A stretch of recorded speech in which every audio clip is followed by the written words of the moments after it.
আসসালামু আলাইকুম। সংবাদে আপনাদের সবাইকে স্বাগত জানাচ্ছি। আমি ফিরোজ তোহা। শুরুতেই সংবাদ শিরোনাম। পুরোদমে ইরান, ইসরায়েল এবং নিরীহ ফিলিস্তিনিদের মাঝে ভয়াবহ যুদ্ধ চলছে হামলা পাল্টা হামলা। এরই মাঝে আমাদের হাতে এসে পৌঁছেছে যুদ্ধের সর্বশেষ গুরুত্বপূর্ণ সব থেকে তাজা আপডেট সংবাদ আপনাদের জানিয়ে দিব। প্রথমেই জানাবো, গাজায় ২৪ ঘন্টায় নিহত ৫৬, মৃতের সংখ্যা ছাড়ালো ৫৮,৬০০। গাজা উপত্যকায় ইসরায়েলি সামরিক আগ্রাসন অব্যাহত রয়েছে। আজ ভোর থেকে শুরু করে এ পর্যন্ত ইহুদিবাদী ইসরায়েলের হামলায় নতুন করে ৫৬ জন নিরীহ ফিলিস্তিনি নিহত হয়েছে। সংবাদটি জানিয়েছে আল জাজিরা আরাবিয়া। এর আগে গাজায় একমাত্র ক্যাথলিক গির্জা হোলি ফ্যামিলি চার্চেও ইহুদিবাদী ইসরায়েল হামলা চালিয়ে ৩ জন খ্রিস্টানকে হত্যা করেছে। এতে কমপক্ষে ১০ জন আহত হয়।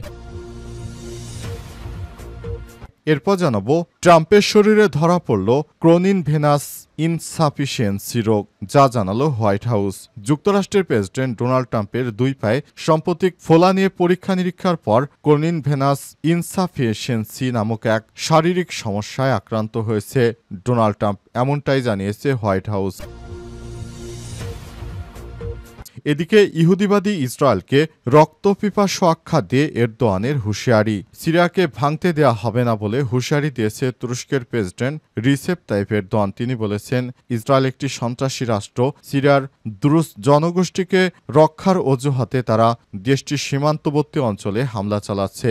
রক্তপিপাসু নেতানিয়াহু, কোনোভাবেই আমরা সিরিয়াকে ভাঙতে দেব না। সিরিয়ার অখণ্ডতা রক্ষায় সব ধরনের কাজ করবে তুরস্ক। এদিকে পাকিস্তানে ভয়াবহ বন্যায় মৃতের সংখ্যা বেড়ে দাঁড়িয়েছে ১৭৮ জনে। পাকিস্তানে প্রবল বর্ষণ ও বন্যায় মৃতের সংখ্যা ১৭৮ জনে দাঁড়িয়েছে। পাকিস্তানের পাঞ্জাবে মারা গেছে গত ২৪ ঘন্টায় ৫৪ জন। পাঞ্জাব জুড়ে বন্যা কবলিত এলাকা থেকে ৭০ জনকে উদ্ধার করা হয়েছে। বন্যায় আটকে পড়াদের উদ্ধারে যোগ দিয়েছে সেনাবাহিনীর হেলিকপ্টার। খবর জিও নিউজের। এবং সর্বশেষ জানাবো, গোপালগঞ্জে চলছে তৃতীয় দিনের মতো কারফিউ। গোপালগঞ্জে তৃতীয় দিনের মতো কারফিউ চলছে। পুরো গোপালগঞ্জ থমথমে পরিস্থিতি বিরাজ করছে। আজ জুম্মার টাইম বাদে আবারও নতুন কারফিউ বলবৎ থাকবে। গোপালগঞ্জে দুষ্কৃতকারীরা কেন্দ্রীয় কারাগারে হামলার পর সেনাবাহিনীর পক্ষ থেকে এই সিদ্ধান্ত নেওয়া হয়েছে। জেলা ম্যাজিস্ট্রেটের নির্দেশে কারফিউ চলছে। এনসিপির পদযাত্রাকে কেন্দ্র করে আওয়ামী লীগের সন্ত্রাসীরা হামলা চালায়। সেই হামলায় গোপালগঞ্জের কেন্দ্রীয় কারাগারে হামলা চালায় তারা। সেখানে হামলা চালিয়ে তারা সাজাপ্রাপ্ত আসামিদেরকে ছিনিয়ে নিতে চেয়েছিল। অবস্থায় সেনাবাহিনী বাধ্য হয়ে গুলি চালায় সব দুষ্কৃতকারীদের। অবশেষে সেখানে কারফিউ চলছে। প্রিয় দর্শক, এতক্ষণ শুনছিলেন সংবাদ শিরোনাম, এবারে বিস্তারিত। তবে তার আগে বন্ধুরা, অনুরোধ থাকবে এই সংবাদটিতে একটি লাইক দিন। এই চ্যানেলে আপনি নতুন হয়ে থাকলে আমাদের সংবাদটি দেখতে দেখতে চ্যানেলটি সাবস্ক্রাইব করে রাখুন। কমেন্ট করে বন্ধুরা আপনার মূল্যবান মতামত জানিয়ে দিন আপনি বিশ্বের কোন দেশ থেকে বা বাংলাদেশের কোন স্থান থেকে আমাদের সংবাদটি দেখছেন এবং শুনছেন। আর বন্ধুরা, গাজা যুদ্ধে আপনি যদি নিরীহ ফিলিস্তিনিদের ভালোবেসে থাকেন, কমেন্টে ইয়েস লিখে বিশ্ববাসীকে জানিয়ে দিন। সংবাদটি আপনার সোশ্যাল মিডিয়া ফেসবুকে শেয়ার করে বন্ধুদেরও দেখার সুযোগ করে দিন। এবারে বিস্তারিত। গাজায় ২৪ ঘন্টায় নিহত ৫৬, মৃতের সংখ্যা ছাড়ালো ৫৮,৬০০ জনে। গাজা উপত্যকায় ইসরায়েলি বাহিনীর সামরিক আগ্রাসন অব্যাহত রয়েছে। আজ ভোর থেকে শুরু করে এ পর্যন্ত হামলায় অন্তত নতুন করে ৫৬ জন নিরীহ ফিলিস্তিনি নিহত হয়েছে, জানিয়েছে আল জাজিরা আরাবিয়া প্রতিবেদক। এর আগে গাজার একমাত্র ক্যাথলিক গির্জা হলি ফ্যামিলি চার্চে ইসরায়েলি বাহিনীর হামলায় ৩ জন নিহত হয় এবং কমপক্ষে ১০ জন আহত হয়। ওই ঘটনায় বিশ্বজুড়ে তীব্র নিন্দা ও প্রতিক্রিয়া দেখা দিয়েছে। আজ গাজা শহরের উত্তরে তেভাম এলাকায় মানবিক সহায়তা নিরাপত্তায় নিয়োজিত ফিলিস্তিনিদের লক্ষ্য করে চালানো ড্রোন হামলায় বহু হতাহতের ঘটনা ঘটে। নিহতদের স্বজনরা যখন গাজা সিটি শিপা হাসপাতালের দিকে যাচ্ছিল, তখন তাদের উপরও হামলা চালায় ইহুদিরা। এই ঘটনায় নতুন করে হতাহতের সংখ্যা বাড়ল। গাজা স্বাস্থ্য মন্ত্রণালয়ের তথ্য অনুযায়ী চলমান ইহুদিবাদী ইসরায়েলের আগ্রাসনে পর্যন্ত নিহত হয়েছে অন্তত ৫৮,৬৭৭ জন নিরীহ ফিলিস্তিনি এবং আহত হয়েছে ১,৩৯,৭ 974 জন। অন্যদিকে 2023 সালের 7 অক্টোবর হামাসের হামলায় ইসরায়েলে নিহত হয় প্রায় 1139 জন এবং 2 শতাধিক মানুষকে জিম্মি করে গাজায় নিয়ে যাওয়া হয়েছে। অবস্থায় পুরো গাজাকে তারা ধ্বংসের দ্বারপ্রান্তে নিয়ে এসেছে। ইহুদিবাদী ইসরায়েল এখনও প্রতিনিয়ত হামলা চালিয়ে যাচ্ছে গাজায় নিরীহ মানুষদেরকে তারা টার্গেট করে কিলিং মিশনে নেমেছে। তারা এভাবেই নিরীহ ফিলিস্তিনিদেরকে হত্যা অব্যাহত রেখেছে। ইহুদিবাদী ইসরায়েলের আশা হচ্ছে তারা গ্রেট ইসরায়েল প্রতিষ্ঠা করতে চায়। এ কারণে তারা ফিলিস্তিনির গাজা, এদিকে মিশরের সিনাই উপত্যকা, এছাড়াও লেবাননের কিছু অংশ, সৌদি আরবের কিছু অংশ এবং সিরিয়ার ব্যাপক অংশ দখল করে তারা গ্রেট ইসরায়েল প্রতিষ্ঠা করতে চায়। এজন্য কাজ করছে নেতানিয়াহু। এছাড়াও তারা গোপনীয়ভাবে ষড়যন্ত্র করছে ভারতের মিজোরাম সহ বাংলাদেশের চট্টগ্রাম অঞ্চল নিয়ে তারা আরেকটি ইহুদি রাষ্ট্র গঠন করতে চায়। এ ব্যাপারে সেটি হবে ইহুদিবাদী ইসরায়েলের দ্বিতীয় কোনো রাষ্ট্র। এর জন্য তারা গোপনে ইতিমধ্যেই কাজ শুরু করে দিয়েছে। আর বাংলাদেশেও তারা অস্থিতিশীলতা ছড়িয়ে দেওয়ার চেষ্টা চালিয়ে যাচ্ছে।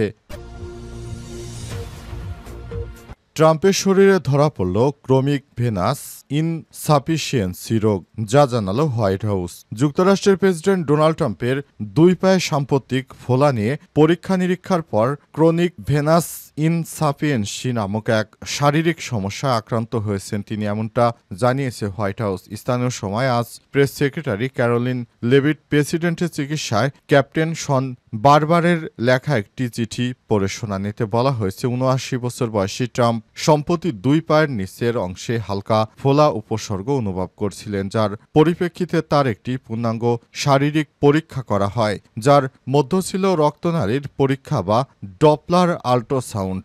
চিঠিতে আর উল্লেখ করা হয়েছে এই পরীক্ষায় ক্রনিক ভেনাস ইনসাফিয়েন্সি ধরা পড়েছে, যা একটি সাধারণ এবং অক্ষতিকর অবস্থা, বিশেষ করে 70 বছর ঊর্ধ্বদের মাঝে এটি। তবে মাঝে মাঝে গুরুত্বপূর্ণ বিষয় হল প্রেসিডেন্ট ট্রাম্পের ক্ষেত্রে ডিপ ভেইন বা থ্রাম্বোসিস, ডিভিটি বা ধমনী সংক্রান্ত কোনো রোগের প্রমাণ পাওয়া যায়নি, যার হৃৎপিণ্ড, কিডনি কিংবা অন্য কোনো অঙ্গ প্রত্যঙ্গের কোনো ত্রুটি ধরা পড়েনি। এটি এমন একটি শারীরিক অবস্থা যেখানে শরীরের শিরাগুলোর মধ্যে থাকা ভাল্বগুলো সঠিকভাবে কাজ না করায় রক্ত নিচের দিকে জমা হতে থাকে। এতে পায়ে ফোলা, ব্যথা, নীলচে শিরা, চুলকানি বা ত্বকের পরিবর্তন দেখা দেয়। হার্ভার্ড মেডিকেল স্কুলের জরুরি বিভাগের অধ্যাপক ডক্টর জেরেমি ফাউস্ট সংবাদ মাধ্যম সিএনএনকে বলেছে, এটি কোনো গুরুতর বিষয় নয়, বরং বয়সজনিত স্বাভাবিক অবস্থা বলেই ধরা যায়, বিশেষ করে ট্রাম্পের মতো কিছুটা স্থূলতা সম্পন্ন ব্যক্তিদের ক্ষেত্রে। তবে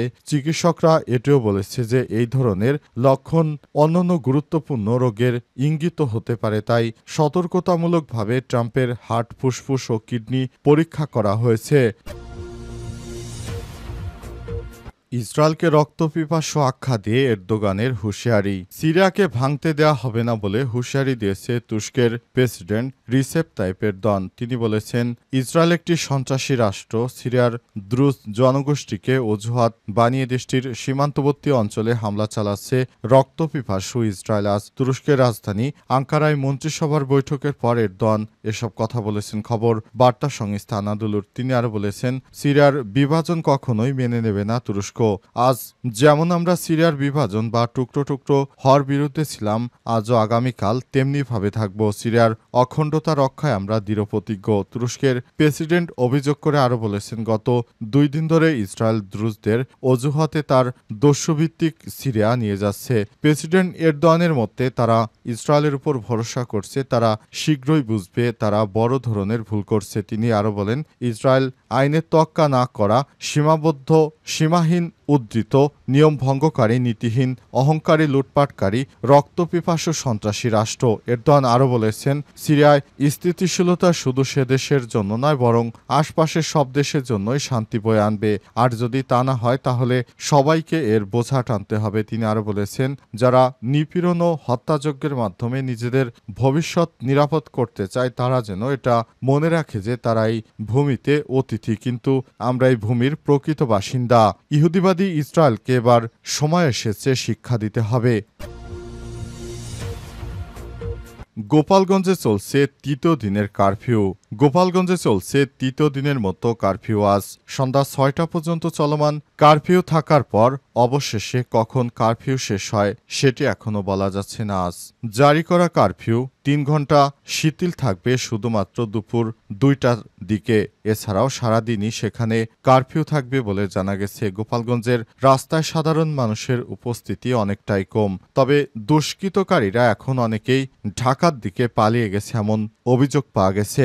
সকাল থেকে শহরের রাস্তায় সাধারণ মানুষজন অতটা দেখা যাচ্ছে না। জরুরি প্রয়োজন ছাড়া বের হচ্ছে না। অনেকেই জীবিকার তাগিদে রাস্তায় বেরিয়ে সাধারণ শ্রমিক ও দিনমজুরদের দেখা যাচ্ছে। তবে খুব কম সংখ্যক মানুষই ঢাকার উদ্দেশ্যে রওনা হচ্ছে। গোপালগঞ্জের বাস টার্মিনালগুলোতে দেখা যাচ্ছে খুব কম সংখ্যক মানুষ, তারা আস্তে আস্তে ঢাকার দিকে অনেকেই যাচ্ছে। তবে এনসিপি নেতাকর্মীদের উপর হামলা করেছিল যে সব দুষ্কৃতকারীরা, তারা অধিকাংশই গোপালগঞ্জের শহরগুলো থেকে তারা গ্রামের দিকে, অর্থাৎ গোপালগঞ্জের খুব নিচু এলাকা আছে যেখানে এখন বন্যার পানি থই থই করছে, এসব এলাকায় তারা হয়তো নৌকা নিয়ে পালিয়ে গেছে এমনটা জানিয়েছে কিছু প্রত্যক্ষদর্শীরা। তারা বলছে তারা ঢাকা থেকে সেই ধরনের হামলা করেছিল, এরপর পালিয়ে গেছে। এছাড়াও গোপালগঞ্জ জেলা কারাগারে হামলার সার্বিক পরিস্থিতি দেখতে বৃহস্পতিবার বেলা 11:30টার দিকে গোপালগঞ্জে আসেন অতিরিক্ত কারা মহাপরিদর্শক কর্নেল মোহাম্মদ তানবীর হোসেন। তিনি জানান, যারা এই ধরনের অপরাধ কর্মকাণ্ড করেছে তাদেরকে আমরা ছাড় দেব না।